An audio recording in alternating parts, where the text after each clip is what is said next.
प्रिय विद्यार्थियों, जैसा कि आज हम आपके साथ मिलकर के रस की चर्चा करने वाले हैं। सुबह अवगत कराया था रस क्या है। पहली चीज प्रश्न यही बनता है, किसी चैप्टर को पढ़ने के पहले उस चैप्टर को हम ये जानें कि उसका अर्थ क्या है, रस क्या है, रस का भाव क्या है। तो रस क्या है इसके बारे में तो पहली चीज आनंद है। हमें जो चीज़ें देख करके सुन करके जो भाव प्रकट हो जाता है, मन में आह्लाद पैदा हो जाता है, वही रस है। वास्तविक रूप से तो यही रस है। लेकिन हम जब बात करते हैं कि आपका रस की परिभाषा क्या है, रस की विभावा अनुभावा संयोगात रस निष्पत्ति। विभाव अनुभाव व्यभिचारी भाव के संयोग से रस की निष्पत्ति होती है। रस प्रस्फुटित होता है, रस आगे निकल करके आता है। अब बात करते हैं रस के अंग। हमारे काव्य शास्त्र में रस के 4 अंग बताए गए हैं: स्थायी भाव, विभाव, अनुभाव, संचारी भाव। तो ये 4 अंग इसके बताए गए हैं। अब कभी कभी प्रश्न पूछ देता है रस कितने हैं। मूलतः रस 9 है, लेकिन कभी कभी वात्सल्य भक्ति विषय रस मान लिया जाता है, मगर ये रस है नहीं। ये श्रृंगार का ही रस का उत्पत्ति है। श्रृंगार में ही इसके 3 भेद बताए गए हैं। अभी आगे चर्चा हम आपके साथ इसमें करेंगे कि तो रस क्या है। स्रहा करोवी भवी असा, स्रहा करोवी भवी असा। श्रृंगार, हास्य, करुण, रौद्र, वीर, भयानक, विभत्स, अद्भुत, शांत। तो ये 9 रस हैं। इनके स्थायी भाव क्या है? रहा, शोक्रो, उभजु, विष, रति, हास। रति जो है श्रृंगार का है, और हास्य का हास है, करुण का शोक है। तो इसी प्रकार से अन्य रसों के हैं। तो सभी रस हम अभी आपके साथ पढ़ेंगे। रसों के स्थायी भाव देखते हैं। तो रसों के स्थायी भाव में श्रृंगार का हास्य, हास्य का हास, करुण का शोक, रौद्र का क्रोध, वीर का उत्साह, भयानक का भय, विभत्स का जुगुप्सा, अद्भुत का विस्मय, शांत का सम या निर्वेद। ये स्थायी भाव हैं।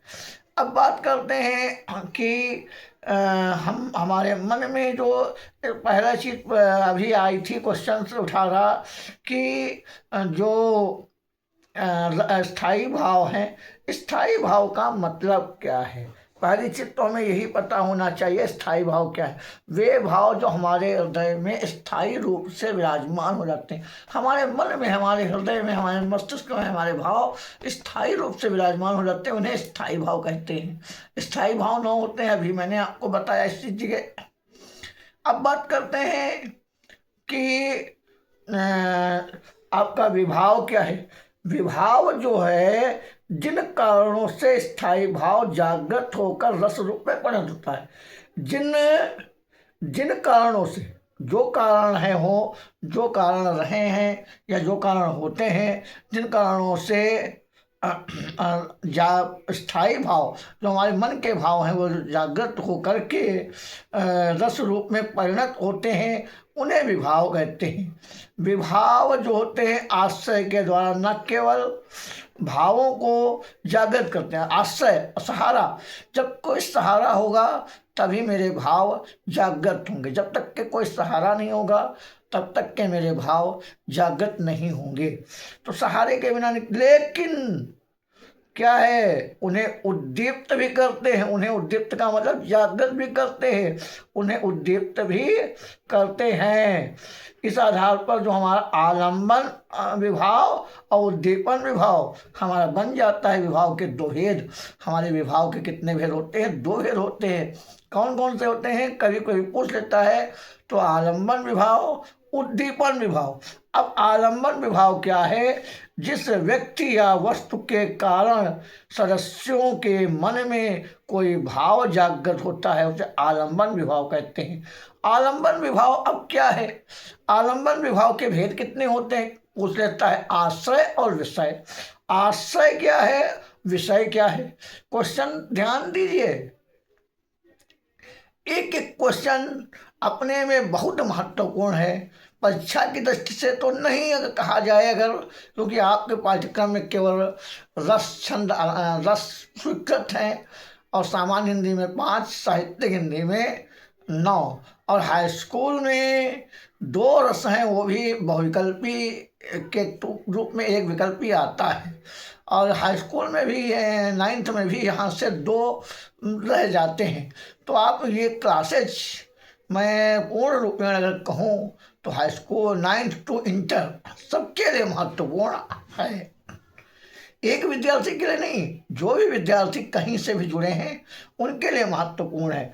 आश्रय क्या है, जिस व्यक्ति के हृदय में भावों की उत्पत्ति। आश्रय, अरे मेरे हृदय में कोई भाव उत्पन्न हो रहा है, उसे आश्रय कहते हैं। हमारे हृदय में भाव उत्पन्न हुआ कि हम आपको 1 नंबर से पास कर दें, भाव जागृत हुआ कि आप 1 नंबर से फेल हो रहे हैं, तो हम आपको पास कर दें, उत्तीर्ण कर दें, यही भाव आगे आपको परिलक्षित कर देगा कि आश्रय बन गया, सहारा बन गया कि पास करने का। विषय क्या है, जिस व्यक्ति या वस्तु के कारण आश्रय के मन में स्थायी भाव उत्पन्न हुआ। हमारे मन में आपके प्रति जो आश्रय उत्पन्न हुआ पास करने का, वो आप कारण हैं, कारण आप हैं पास होने के और पास करने के। आश्रय हम, सहारा हम हैं कि हम आपको पास कर दें, उत्तीर्ण कर दें, आपको आगे बढ़ा दें।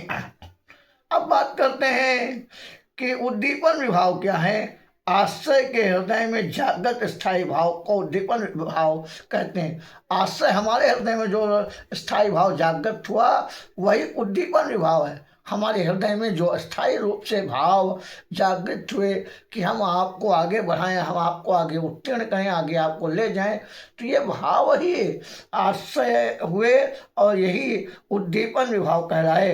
यही चेष्टाएं जो हैं हमें आगे काम उद्दीप्त करने के लिए काम करती हैं।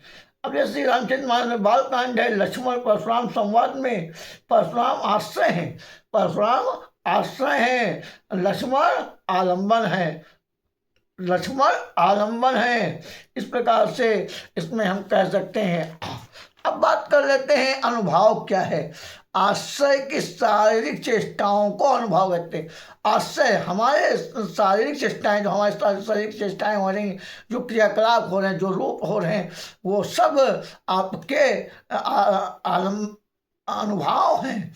अनुभव क्या होते हैं, अनुभव कितने प्रकार के होते हैं, क्वेश्चन एक बनता है यहाँ पर। विद्यार्थी ध्यान दें, हो सकता है कि वनडे एग्जाम आप देने जाएं तो हाँ आपको कहीं ना कहीं ये चीज़ें काम आए। आप ये जान करके पढ़िए कि आपका क्लासेज के साथ साथ वनडे एग्जाम का भी एक महत्वपूर्ण चैप्टर्स है। तो कायिक अनुभव, शरीर की चेष्टाओं को कायिक अनुभव कहते हैं। शरीर की चेष्टाओं को कायिक अनुभव कहते हैं। हम जैसे कभी मेरी भ्रकुटी तन गई, कोई बात को लेकर के मैं गुस्सा हो गया, कोई बात को लेकर के मैं भय में चला गया, किसी चीज़ को लेकर के मैंने कोई कटाक्ष कर दिया, तो ये चेष्टाएं कायिक अनुभव हैं। मानसिक अनुभव, मनोभावों के विचित्र दशाओं के फलस्वरूप होने वाले हर्ष विषाद की स्थिति जो है उसी को मानसिक अनुभव कहते हैं। हर्ष विषाद, कभी दुख है तो कभी सुख है, यही जो स्थिति है यही हमें कायिक अनुभव, मानसिक अनुभव की ओर ले जाती है। आहार अनुभव, कृत्रिम वेशभूषा को ही आहार अनुभव कहते हैं। आप कभी किसी को देखें, अनेक है तो वो नेता, अगर उसको दूसरी वेशभूषा में देखें तो बड़ा आश्चर्य होता है कि अरे ये क्या है, कैसे हो गया, क्या है। तो ये सब चीज़ें आपको कायिक अनुभव, आहार अनुभव की ओर ले जाती हैं। जो जैसे वंशी है, वनमाल है, पीतपट है, जैसे श्रीकृष्ण पीले वस्त्र धारण करते हैं तो सोहत ओढ़े पीतपट श्याम, सलोने घात मनोलीन मन शैल पर आतक पर प्रभात। तो पीला वस्त्र धारण करके वो सबको आकर्षित करने का काम करते हैं। ऐसे देख करके मोर मुकुट, मोर जैसा मुकुट धारण किए हुए हैं। ये बात मुकुट के लिए मोर मुकुट के रूप में की जा रही है। श्री कृष्ण की वेशभूषा है। हम श्री कृष्ण को माखन चोर भी कहते हैं। ऐसे सात्विक अनुभव आश्रय के मन में स्वतः उठने वाली चेष्टाओं को सात्विक अनुभव कहते हैं। आश्रय सहारे के हृदय में जिसके जो सहारा होता है उसके हृदय में जो भाव उत्पन्न होते हैं, जो भाव निकलते हैं, जो भाव प्रकट होते हैं, उन्हें हम कह सकते हैं कि वो का हमारे सात्विक अनुभव हैं, संचारी भाव। अब देखिए संचारी भाव क्या है। संचारी भाव को हम अस्थाई भाव भी कहते हैं। ये भाव क्षणिक आते हैं और क्षणिक चले जाते हैं। ये क्वेश्चन इतना महत्वपूर्ण है कि इसकी संख्या जरूर याद रखें। 9th से इंटर तक के विद्यार्थी जो जुड़े हुए हैं वो ये जरूर याद रखें कि संख्या कितनी है। कितनी संख्या है तो 33 संख्या बताई गई है। कौन कौन से हैं? निर्वेद, आवेग, दैन्य, श्रम, मद, जड़ता, उग्रता, मोह, विबोध, स्वप्न, अपस्मार, गर्व, औत्सुक्य, उन्माद, मरण, अमर्त्य, झलमला और निद्रा, अवहिथ्या और आशंका, स्मृति, मति, व्याधि, मंत्रणा, लज्जा, हर्ष, असूया, विषाद, धृति, चपलता, ग्लानि, चिंता, वितर्क। ये इस प्रकार से 33 हैं। और केवल संख्या जरूर याद रखें, संचारी भाव कितने होते हैं, क्योंकि आपसे कभी ये नहीं पूछेगा कौन कौन से हैं, बस ये जरूर पूछेगा कि कितने होते हैं। ये जरूर याद रखिए। अब हम थोड़ा सा बात कर लेते हैं आपके जो स्थायी भाव हैं, वो स्थायी भाव कौन कौन से हैं। अब रति, अभी मैंने आपको बताया रति का मतलब प्रेम। और मैं आपको एक बात बताऊं, प्रेम की बात आई है तो एक लाइन है, love is blind and sweet poison. प्रेम अंधा होता है और मीठा जहर होता है। तो आगे बात हम करते हैं। जब नायक नायिका में एक दूसरे के प्रति प्रेम विषयक चित्तवृत्ति के ही रति कहलाती है। चित्तवृत्ति ही कहती है। नायक और नायिका के बीच जो प्रेम, अगाध प्रेम प्रकट होता है वही रति हो जाती है, वही उसकी संलाप हो जाती है, रति हो जाती है। शोक, अब किसी विनष्ट वस्तु को देख करके जो हृदय में भाव उत्पन्न हो जाता है वह शोक कहलाता है। उसे हम शोक की संज्ञा देते हैं, शोक के नाम से जानते हैं, शोक के नाम से पुकारते हैं, शोक के रूप में देखते हैं।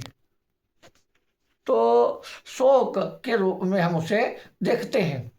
अब बात कर लेते हैं आश्चर्य। अब कोई अलौकिक वस्तु, अलौकिक प्रश्न, अलौकिक कोई बात सुन लेते हैं, अलौकिक विकार हम देख लेते हैं तो आश्चर्य होता है कि अरे ये क्या हो गया, ये क्या हो गया। तो ये सब चीज़ें अलौकिकता है। हास्य, किसी की विचित्र वेशभूषा, विचित्र पहनावा, विचित्र रूपरेखा देख लेते हैं तो शीर्ष पर गंगा हंसे, भुजंगी भुजंगा हंसे, हास्य ही गोदंगा भयो नंगा के विवाह में। तो ये हास्य की बात है। शंकर जी का जब बारात जा रही तब की बात है, उसमें हंसी आ जाती उनकी वेशभूषा को देख करके। क्रोध, और जब कोई अपने का हित करता है तो स्वाभाविक रूप से व्यक्ति के हृदय में क्रोध पैदा होता है। और जब क्रोध पैदा होता है तो क्रोध में कोई किसी को कुछ नहीं समझता है, बस यही समझता है कि ये है क्या, ये कुछ नहीं है, ये झिंगुर है और कुछ नहीं है। उत्साह, जब कोई वीर अपनी वीरता से लड़ता हुआ आगे बढ़ता है, महाराणा प्रताप जैसे वीर सैनिक जो हैं हमारे देश की मातृभूमि पर जब लड़ते लड़ते शहीद होते हैं और अपनी चेतक घोड़े को लेकर के अपने आगे बढ़ते हैं। रानी लक्ष्मीबाई को आप उठाइए तो बहुत उत्साह देखने को इनसे मिलता है। भय, जब कोई चीज़ भयंकर वस्तु, अभी आप अचानक से आप सांप को देख लें तो आप भयभीत हो जाएंगे, और भयभीत होकर के आप अपनी बात नहीं कह पाएंगे, भयभीत में डर जाएंगे, छोड़ देंगे, रास्ता बदल देंगे।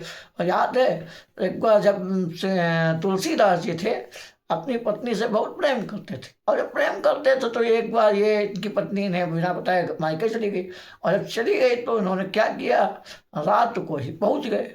और जब ये रात को पहुंच गए तो भाई अब क्या होता है वहां पर, ये सोचे ये रस्सी है, इस सांप को ही रस्सी समझ करके ऊपर चढ़ गए। और जब इनकी पत्नी ने देखा इतनी रात में तो ये बड़ी अचंभित हुई, कहा अरे इतनी ही प्रीति अगर भगवान से होती तो तुमको मोक्ष मिल जाती। और एक चीज़ और बताएं, जितने भी कवि लेखक हुए हैं वो पत्नी के सताए हुए जरूर हुए हैं, और यहीं से भय तो मिल जाता है देखने को। अगर कोई रौद्र रूप देख लेते हैं, रौद्र मूर्ति देख लेते हैं, विचित्र वस्तु हिंसक हिंसक चीज़ें देख लेते हैं तो वहाँ पे भय आ जाता है। जुगुप्सा, घृणा, कोई चीज से बहुत ज़्यादा लगाव होता है, किसी चीज़ से बहुत ज़्यादा घृणा होती है, और जब घृणा होती है तो हम घृणा उत्पन्न होने भाव वस्तु व्यक्ति दर्शन करने से जित व्यक्ति उत्पन्न होती है उसे जुगुप्सा कहते हैं। चपलता, अपने मन में छोटों के प्रति होने वाले स्नेह भाव को वात्सल्य नामक स्थायी भाव कहा गया। तो चपल वात्सल्य जो है छोटों के प्रति वात्सल्य है। अब और निर्वेद, ईश्वर सत्य है, जगत मिथ्या है, ईश्वर सत्य है, राम नाम का सत्य है। व्यक्ति को जीवन में राम का नाम लेता है, और अगर कोई विपत्ति पड़ता हाय राम कहता है तो राम का नाम जीवन में सत्य है। और स्नेह जगत मिथ्या है, तत्व ज्ञान के फलस्वरूप होने वाले वैराग्य को निर्वेद कहते हैं। अब बात कर लेते हैं, इन चीज़ों की आपसे बात हो गई कि कौन कौन से स्थायी भाव हैं, क्या क्या हैं, और विभाव क्या हैं, अनुभव क्या हैं, संचारी भाव क्या हैं। अब हम आपको परिभाषा की ओर ले चलते हैं, क्योंकि विद्यार्थियों का सबसे बड़ा कंफ्यूजन समस्या जो रहती है वो रहती है कि परिभाषा हम लिखें तो कैसे लिखें। क्योंकि विद्यार्थी कहते हैं कि हम किताब में बहुत बड़ी परिभाषा लिखी है सर, कैसे लिखें, याद नहीं होती है। तो मैं आपको एक ट्रिक बताऊं, और ट्रिक ही नहीं वो सभी में फॉलो होने वाली परिभाषा है। अगर आप ध्यान दें तो एक ही लाइन में सब कुछ समाहित कर देंगे। जहाँ विभाव, अनुभाव और संचारी भाव के संयोग से रति नामक स्थायी भाव प्रकट होता है वहाँ श्रृंगार रस होता है। जहाँ विभाव, अनुभाव, संचारी भाव के संयोग से रति नामक स्थायी भाव प्रकट होता है वहाँ आपका श्रृंगार रस होता है, वहाँ आपका श्रृंगार रस होता है, वहाँ आपका श्रृंगार रस होता है, वहाँ आपका श्रृंगार रस होता है। अब बात कर लेते हैं क्या चीज कि श्रृंगार कितने प्रकार का होता है। श्रृंगार दो प्रकार का होता है, संयोग और वियोग। संयोग में नायक नायिका का मिलन, स्पर्श होता है, जबकि वियोग श्रृंगार में नायक नायिका का बिछुड़न होता है। ये चीज़ें हैं क्योंकि मैं एक चीज़ और आपको बता दूँ, चाहे वो साइंस साइड का विद्यार्थी हो, चाहे आर्ट साइड का विद्यार्थी हो, चाहे जिस क्लास का, यदि श्रृंगार रस उसके पाठ्यक्रम में है तो श्रृंगार रस को के साथ अन्य रस भी हैं। श्रृंगार रस को इग्नोर करके अन्य रस पढ़े, क्योंकि श्रृंगार रस लिखने का मतलब है कि एक पेज का वर्क पूरा आपके लिए तैयार कर देगा। क्योंकि संयोग श्रृंगार, वियोग श्रृंगार आप लिखेंगे तब आप इसको क्लियर कर पाएंगे। तो आइए इसका अनुवाद देखते हैं। राम को रूप निहारते जानकी, कंगन के नग की पर छाही, कंगन के जाने सबे सुखे सुधि भूल गई, करी टेक रही पर टारही नाही, पर टारही नाही। तो भाई इसमें देखा जाए स्पष्टीकरण श्रृंगार का ही स्पष्टीकरण है, संयोग का ही उदाहरण है। और संयोग में क्या बताया गया है कि इसमें सीता आश्रय है। पहली चीज तो आश्रय क्या है, सीता है, और राम आलम्बन है। सहारा राम है, आश्रय सीता है। सीता के कारण राम के प्रति जो भाव उत्पन्न हुए उसी को दिखाया गया। और राम का कंगन के नग में पड़ने वाला प्रतिबिंब और राम रूप उद्दीप्त हो रहा है। जो उन्होंने अपने कलाई पे कंगन पहन रखे थे उनमें राम का चित्र दिखाई पड़ रहा है। ऐसी बातें इसमें की गई हैं। उस प्रतिबिंब को देख करके कर को टेकना, कर माने हाथ को टेकना आदि अनुभाव है। हर्ष जड़ता संचारी भाव है। इस प्रकार विभाव अनुभाव संचारी भाव का संयोग पाकर रत स्थायी भाव श्रृंगार रूप में अभिव्यक्त होता है। वियोग का अगर देखें तो वियोग का बहुत अच्छा उदाहरण, बतरस लाल की मुरली धरी लिखाए, सौ कहें भवन कहें दैन कहें नट जाए। तो ये बिहारी का दोहा है। नीति के बड़े रचनाकार हैं। बिहारी ने बिहारी सत्साई की रचना की और बिहारी सत्साई में 719 दोहों का संकलन है और रीत सिद्ध काव्यधारा के सशक्त कवि हैं। आइए हम आपसे बात कर लेते हैं हास्य की। जहाँ विभाव अनुभाव संचारी भाव के संयोग से हास नामक स्थायी भाव परिपुष्ट होता है, वहाँ हास्य रस होता है। तो एक चीज़ और आपको इसी जगह रोक लें और बता दें कि 2024 के हाई स्कूल के मॉडल पेपर में एक प्रश्न आया था, बहुविकल्पी में आया था, सीतापद में आया था कि विंध्य के वासी उदासी तपोवृत्त धारे महाबिनु नारी दुखारे। इसमें रस पूछा था। बच्चों ने दुखारे शब्द को देख करके करुण रस बहुत लोगों ने लगाया और गलत किया, क्योंकि विंध्य के वासी उदासी तपोवृद्धार महाबिनु नारी दुखारे। अगली लाइन इसकी हम पढ़ते हैं। गौतम तीर्थ तुलसी सो कथा मुनि वृंद मुनि पे वृंद सुखारे। होई सिरा पंख सब चंद्रमुखी पर से पद मंजुल कंज तिहारे। कीनी भली रघुनायक जो करुणा करी कानन को पगुधारे। तुलसी का ये बड़ा ही सशक्त उदाहरण है और ये लाइन आती ही आती रहती है। इसमें स्पष्टीकरण की अगर हम बात कर लें तो राम आलम्बन है, आलम्बन विवाह है। गौतम की पत्नी जो है उनके द्वारा उद्धार उद्दीप्त होता है। अहिल्या जो थी उसका उद्धार होना था, उसकी बात की गई है। मुनियों का यह प्रसंग सुनना, वह सुखी होना अनुभाव है। हर्ष उत्सुकता चपलता संचारी भाव हैं और यह हास्य रस है। करुण रस, जहाँ विभाव अनुभाव और संचारी भाव के संयोग से शोक लाभक स्थायी भाव परिपुष्ट होता है, प्रकट होता है, वहाँ करुण रस होता है। तो करुण रस में हाय रुक गया यही संसार, हाय रुक गया यही संसार, सिंदूर बना अलल अंगार। हाय रुक गया यही संसार, सिंदूर बना अनल अंगार। इसमें नवविवाहिता स्त्री की चर्चा की गई। स्पष्टीकरण अगर हम देखें तो विवाहिता स्त्री कह रही है यहीं पर मेरा संसार रुक गया, ये जो सिंदूर है यही अंदर आग का अंगार बन गया, क्योंकि मेरे पति प्रियतम जो है एक्सपायर हो गए। इसकी कथानक इसमें रखी गई है।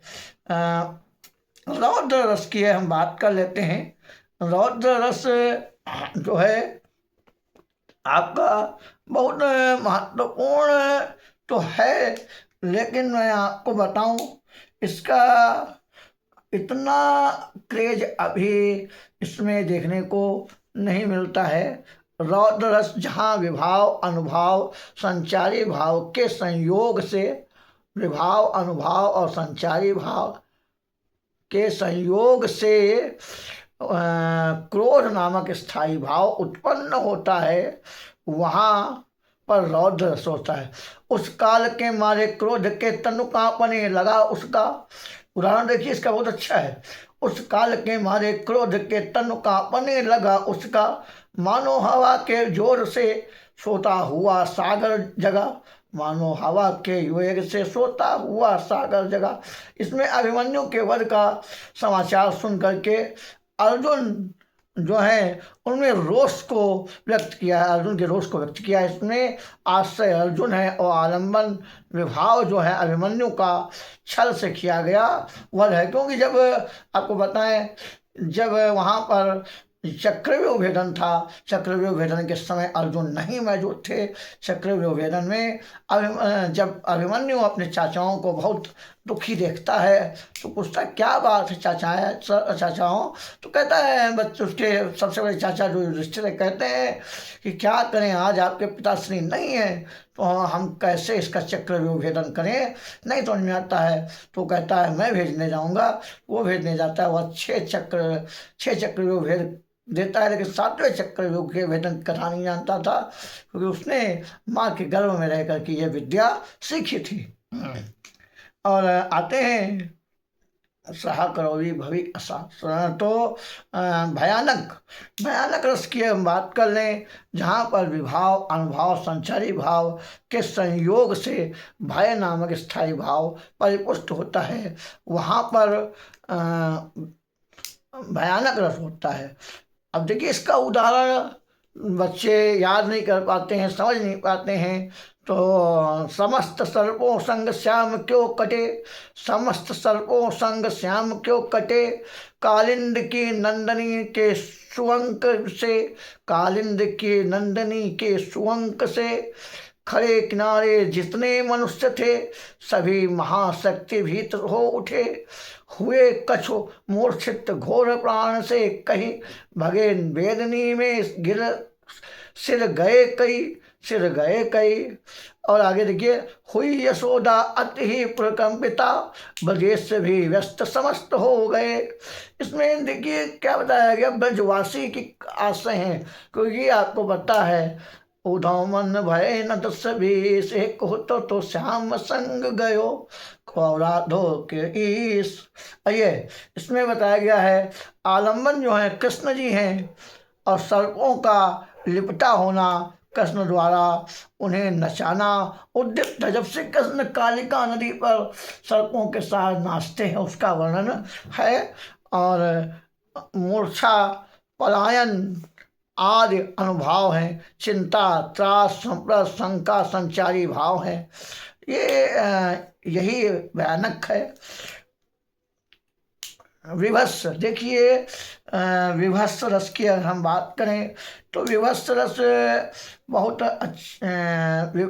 जहाँ विभाव अनुभाव संचारी भाव के संयोग से, जहाँ विभाव अनुभाव संचारी भाव के संयोग से जुगुप्सा नामक स्थायी भाव परिपुष्ट होता है, जुगुप्सा नामक स्थायी भाव परिपुष्ट होता है, वहाँ पर विभत्स रस होता है।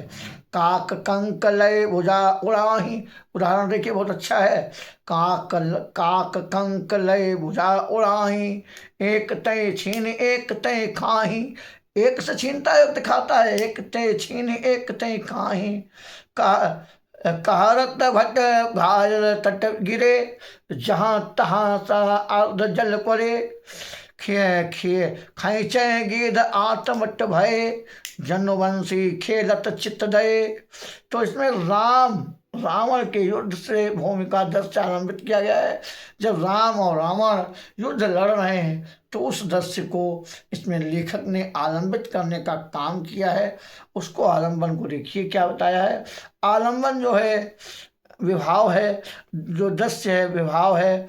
कौवे चीलों का मृत योद्धाओं की भुजाएं लेकर उड़ना, गिद्धों का आते नोचना उद्दीपन विभाव है।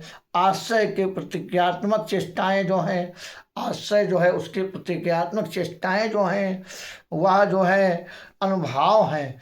अज्ञान निर्वेद संचारी भाव हैं। अब अद्भुत, तो अद्भुत नाम ही अद्भुत है।